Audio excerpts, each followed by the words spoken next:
Bonjour à tout le monde. Aujourd'hui, nous allons voir les variables. Ce sont des notions très importantes dans n'importe quel langage de programmation. On ne peut pas s'en passer. En fait, c'est quoi ces variables? Pour l'expliquer, je vais partir d'un exemple très simple. Les variables, c'est tout simplement comme des boîtes sur lesquelles on va stocker des données. C'est comme des boîtes sur lesquelles on va stocker des données. Si vous retenez cette phrase-là, vous allez tout comprendre.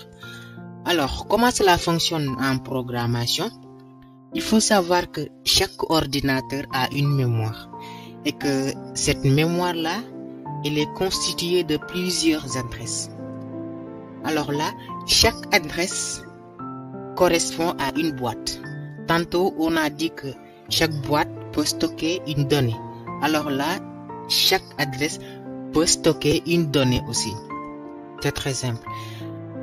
Alors, comment déclarer une variable en langage C et l'initialiser? Je vais le faire en commentaire ici.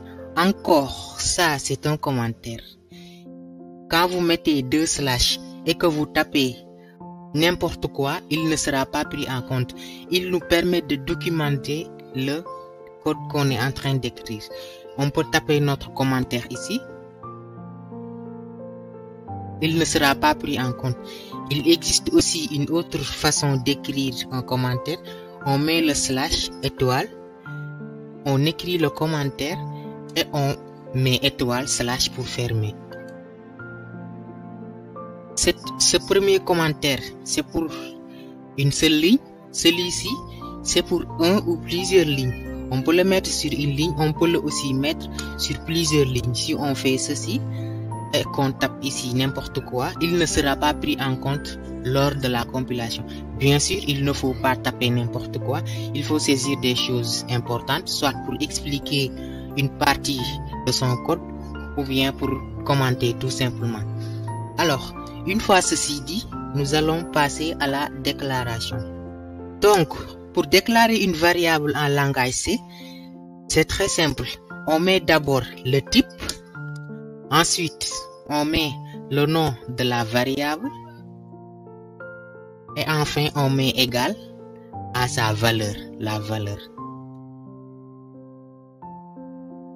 Point virgule. Donc ici nous avons le type, le nom de la variable et sa valeur. Le type c'est quoi? Il nous permet de catégoriser la variable, c'est-à-dire pour savoir si c'est un entier, si c'est un nombre à virgule ou bien si c'est un caractère. Là, le nom de la variable, c'est pour tout simplement identifier la variable ou bien l'identificateur, et la valeur, c'est la donnée qu'elle contient. Passons à un exemple. Je vais déclarer un nombre entier. Pour cela, je vais utiliser int. C'est le type entier. C'est le diminutif de integer en anglais. Je vais mettre int. Supposons que c'est un prix. Je vais mettre prix et je fais égal à 2000. Point virgule. C'est comme ça qu'on déclare un entier. Alors, là, le prix ne sera pas fixe à 2000. Supposons. Le prix peut aller jusqu'à 20 000. Dans ce cas, on met tout simplement 0. Il peut aussi grimper jusqu'à 200 000. Là, vous voyez que le prix est en train de grandir. Alors, ce type int là a ses propres limites. Par exemple, ici, dans ce tableau-là, vous allez voir que ici, int, les valeurs qu'il peut contenir varient entre moins 32 768 et 32 766. C'est pour les anciennes versions d'ordinateur. Elle occupe 2 bits dans la mémoire ou bien 4 bits en mémoire. S'il occupe 4 bits, elle varie entre moins 2 millions et 2 millions. La ligne suivante, nous avons unsigned int. Unsigned int, ça veut dire que les entiers ne sont pas signés. Ne sont pas signés veut dire qu'ils ne peuvent pas être négatifs. Donc là, il varie entre 0 et 65 000 si c'est 2 bits, ou bien 0 et 4 millions si c'est 4 bits. Les shorts, c'est pour les entiers courts. il varie entre moins 32 768 et 32 767. Les unsigned short, c'est très simple. C'est pour les entiers courts non signés. Il occupe 2 bits en mémoire et il varie entre 0 et 65 535. Les longues, c'est pour les entiers longs de très grande valeur. Il occupe 4 bits en mémoire et il varie entre moins 2 milliards 147 000, etc., etc., à 2 milliards 147 millions, etc. Les unsigned long, ici, c'est pour les entiers très longs et qui ne sont pas signés, qui ne peuvent pas être négatifs. Donc, il varie entre 0 et 4 milliards 294 millions 967 295. Vous voyez que ça peut prendre d'énormes valeurs. Alors, je vais réduire ça. Donc, il faut choisir l'entier correspondant. Nous avons aussi les types flottants, c'est-à-dire les nombres avec une virgule. Dans ce cas, pour le déclarer, il va falloir utiliser le mot float, comme ceci. Et mettre, par exemple, supposons qu'on veut mettre un poids, je vais mettre ceci. C'est ça, poids est égal à en grammes 2000,5 grammes, par exemple. Ça, c'est un nombre flottant. De la même façon, nous avons des limites avec les nombres flottants. Je vais ouvrir le tableau. Vous voyez, là, nous avons float. Il occupe 4 bits en mémoire et il varie entre 1,2 exposant moins 38 à 3,4 exposant 38. Là, nous avons les doubles. Il occupe 8 bits en mémoire et il varie entre 2,3 exposant moins 308 à 1,7 exposant 308. Vous voyez que c'est très grande. Là, nous avons long double. Là, ce sont des valeurs énormément grandes. Ils occupent 10 bits en mémoire et leur variation, c'est de 3,4 exposant 4932 à 1,1 exposant 4932. Vous voyez que là, c'est énorme, ces valeurs-là. Alors, je vais réduire ici aussi. Nous avons aussi le type char. Il nous permet tout simplement de stocker un caractère. Bien évidemment, ça ne se prononce pas char. Je francise, je ne sais pas si ce mot existe. Il se prononce char. Donc, je mets char et je mets par exemple lettre égale. Je mets A, par exemple. Je vais le faire en majuscule. Le point virgule. Là, j'ai déclaré un char avec comme nom, lettre et sa valeur c'est A. Quand on déclare une variable de type char, il faut le mettre entre apostrophes. On peut aussi faire ceci. Ça, c'est un caractère. J'ai mis 4, mais c'est un caractère parce que j'ai mis les apostrophes simples de part et d'autre de la valeur. Alors, ces types-là que vous venez de voir, ce sont les types de base du langage C. Vous avez vu ici, j'ai utilisé prix, j'ai utilisé poids, j'ai utilisé lettre. Il ne faut pas utiliser n'importe quoi pour nommer ces variables. Il y a des mots réservés. Par exemple, tu ne peux pas appeler ta variable, par exemple, int. Pourquoi? Parce que int est un mot réservé pour le langage.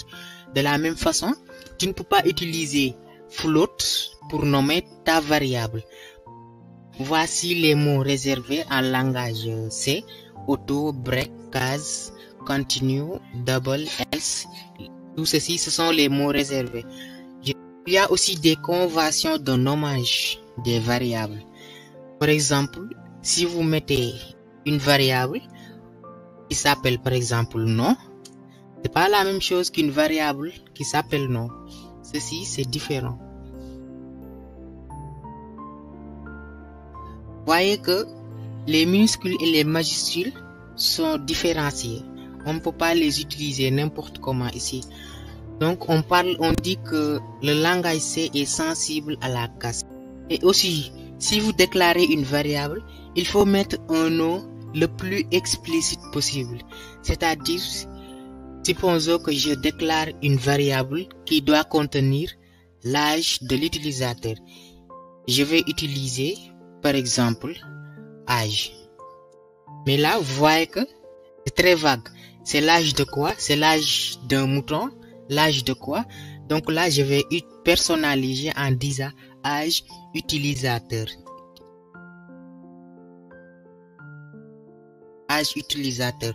Vous pouvez aussi faire ceci. Underscore. Et faire un minuscule ici. Le nom de la variable ne doit pas aussi commencer par un chiffre. C'est interdit, totalement interdit.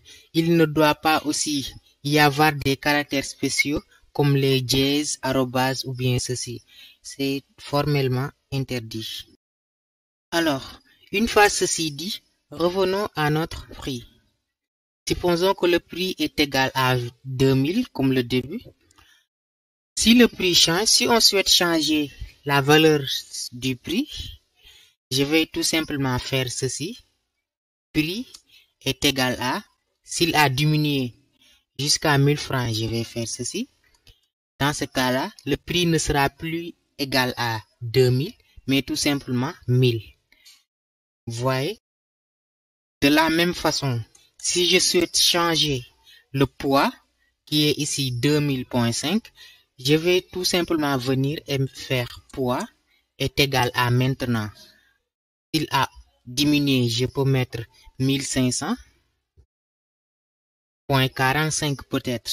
Voilà. C'est comme ça qu'on change la valeur d'une variable. Maintenant, supposons que je déclare une variable pi qui est égale à 3,14. 3,14. Et là, si je viens comme tous les autres variables, je fais pi. Pi est égal à maintenant 3,2. Vous voyez que la valeur va changer. Alors que mathématiquement par là, la valeur de pi ne doit pas changer. Donc, comment gérer cela? Il existe des constantes. C'est quoi les constantes? C'est tout simplement des variables qui ne peuvent pas changer de valeur. C'est très simple. Ces variables-là, une fois qu'on les déclare, on ne peut plus changer leur valeur. Donc, pour déclarer une constante, c'est très simple. Il va falloir venir ici et faire const float pi est égal à 3,14. Point virgule. Et là, vous allez voir que si j'essaie de modifier la valeur de pi, je fais pi est égal à 3,2. Cela va tout simplement planter le programme. Cela ne marchera pas. Parce qu'on a déjà dit ici que la valeur de pi est une constante. Donc c'était tout pour cette vidéo. C'est ce que je voulais vous montrer aujourd'hui. La prochaine vidéo, nous allons parler d'affichage en console. C'est une notion très importante aussi. Nous allons pouvoir tester tout ce qu'on vient de voir dans la prochaine vidéo avec